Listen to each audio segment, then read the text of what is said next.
Aku tahu bahwa aku tidak tahu. Demikian kata Socrates. Pernyataan singkat dari Socrates itu sebenarnya kaya sekali dengan makna ya. Jadi Socrates mau menjelaskan kepada kita bahwa setiap individu, ya kita secara pribadi, tentu punya kekurangan ya, khususnya dalam pengetahuan. Kita masih miskin ide, miskin pengetahuan. Karena itu pernyataan tersebut mendorong kita untuk terus mencari tahu ya, terus mencari tahu. Ya, kita menyadari kelemahan kita, maka kita harus mencari tahu. Lewat apa? Lewat berbagai macam cara. Salah satunya lewat membaca buku, ya, membaca buku. Ya. Di belakang saya ada perpustakaan mini, mau menegaskan kepada kita semua bahwa saya memiliki aktivitas membaca di rumah.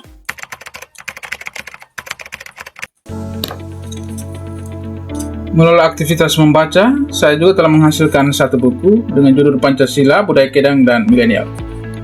Jadi, melalui aktivitas membaca, kita akan mendapatkan banyak sekali ide yang mungkin tidak dipikirkan atau tidak diketahui oleh orang lain. Membaca di kampung mendorong kita untuk bisa menulis apa saja yang ada di kampung, salah satunya kebudayaan lokal kita. Ya, saya menulis tentang Pancasila dalam perspektif orang Kedang dan relevansinya dengan generasi milenial. Ya. Saya menemukan ide bahwa sebenarnya di kampung kita, di desa-desa banyak sekali ide, banyak sekali kekayaan lokal yang mesti kita garap, mesti kita tulis. Saya punya pengalaman menulis ini sekitar 2 tahun saya melakukan penelitian dan kemudian menggarapnya menjadi sebuah buku. Banyak tantangan ya. Yang pertama misalnya tantangan internal di dalam diri kita, ya, rasa malas, rasa putus asa. Kadang kita merasa bahwa membaca dan menulis ini tidak ada gunanya, khususnya dalam aspek ekonomi, ya, tidak ada manfaat. Ya. Tantangan lainnya misalnya datang dari luar, khususnya di Lembata itu seringkali ketika kita membaca buku itu banyak orang berpandangan bahwa kita sedang pamer kecerdasan, pamer kepintaran. Padahal mereka lupa bahwa ketika kita membaca, di situ kita sekaligus menyadari bahwa kita masih butuh belajar, ya, butuh mencari tahu lewat banyak membaca buku. Ya. Banyak orang memberikan sinisme yang negatif, tapi kita mesti menyadari bahwa tantangan itu harus kita hadapi. Tantangan harus kita lawan agar semangat kita dalam membaca dan menulis itu tetap hidup.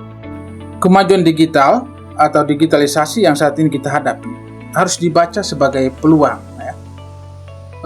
Saya ambil contoh misalnya penggunaan media sosial yang berdampak, khususnya Facebook Pro. Secara pribadi saya sudah melakukan hal demikian.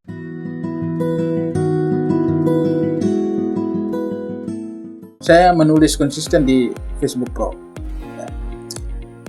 Mengapa kita harus menggunakan media sosial untuk menulis?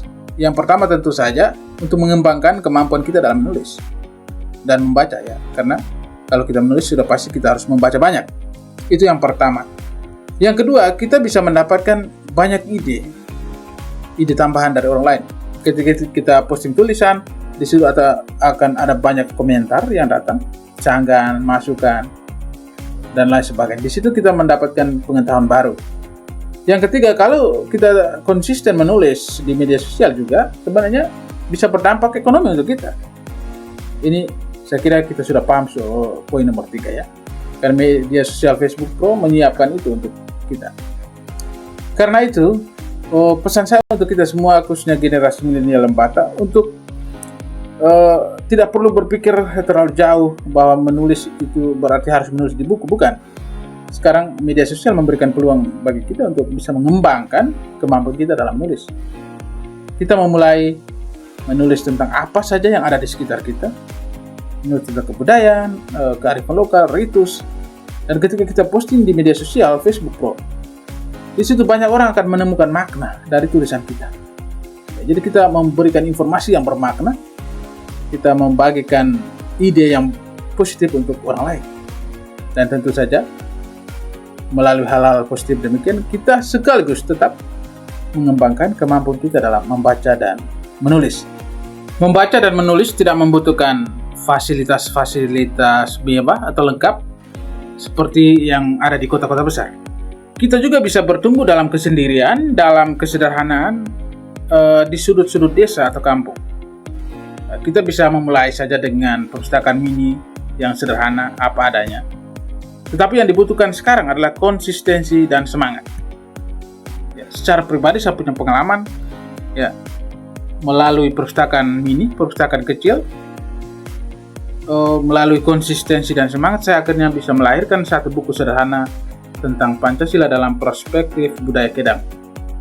Buku ini saya kira bermanfaat untuk kita semua, khususnya generasi milenial, untuk bisa mendalami dan memahami kebudayaan atau kearifan lokal yang diwariskan oleh nenek moyang sendiri. Hal demikian bisa kita temukan melalui membaca dan menulis. Membaca dan menulis. Karena itu saya mengharapkan agar kita memulai menulis apa yang ada di sekitar kita, khususnya kekayaan-kekayaan lokal yang ada di kampung. Kita bisa memanfaatkan media sosial secara bijak, secara baik, secara positif, dan kita mengharapkan suatu saat kita bisa melahirkan kualitas-kualitas tulisan yang bisa diramu dalam bentuk sebuah buku. Terima kasih.